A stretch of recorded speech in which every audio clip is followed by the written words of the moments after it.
Today you need a piece of white drawing paper and you need some kind of a container that is a circle to trace.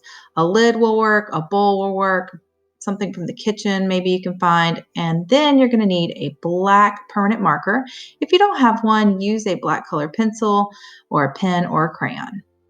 Now go ahead and flip your container over and put it on the lower middle part of your paper, and go ahead and trace that circle. Then you're going to take your drawing utensil and draw a line going out from both sides of the bottom part of the circle and down to the bottom edge of the paper for the base of your snow globe. Now, to draw a snowman, you can see how I'm actually drawing using the letter C. A frontwards and backwards letter C can make each part of your snowman. And then I draw a little horizon line going through the middle of my snow globe. Now, I'm going to just use some small basic lines and shapes to add details to my snowman, like a little top hat, his eyes, his nose, a scarf, some buttons, just some fun details. You be creative. And if you really want to draw something other than a snowman in your snow globe, I say go for it. You're welcome to do something different other than a snowman if you feel really inspired to do so. Just make sure that you're using the drawing utensils that I shared with you. That way you can see options for applying color in just a minute. So now we're going to apply color. I'm going to start with a white crayon, and I'm drawing little snowflakes with my white crayon all around my snowman.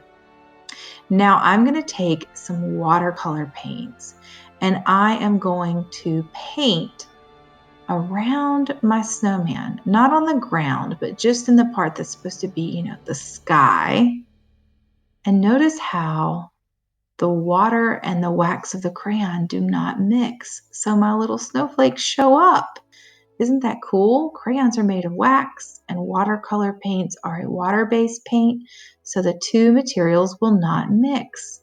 And so it's like magic when all of my snowflakes show up. Now remember, when you're using watercolor paints, to make sure that you keep re-wetting your brush and then applying color to your paper. So here you can see I am painting the background around my snow globe purple. Now you can use any colors that you'd like in this space. You don't have to use purple. Again, this is just a demonstration to show you a guide for what we're going to do and get you thinking about what you might like to do today. Do you want to make a snowman, or do you want to put another character, an elf, or maybe a reindeer or a Christmas tree inside of your snow globe? You can choose.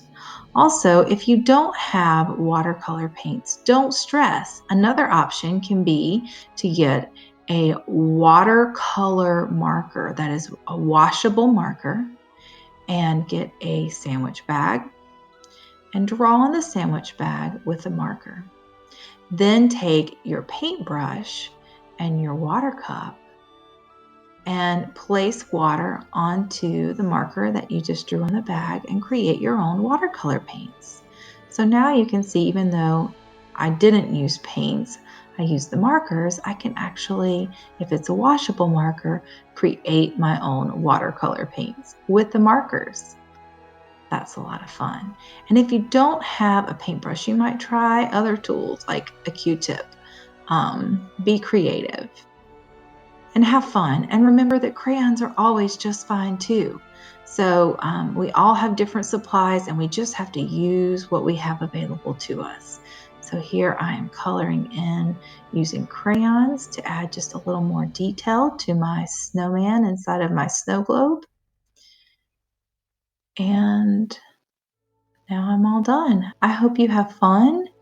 Thank you for joining me for this project, and be sure to share a photo of your work with me.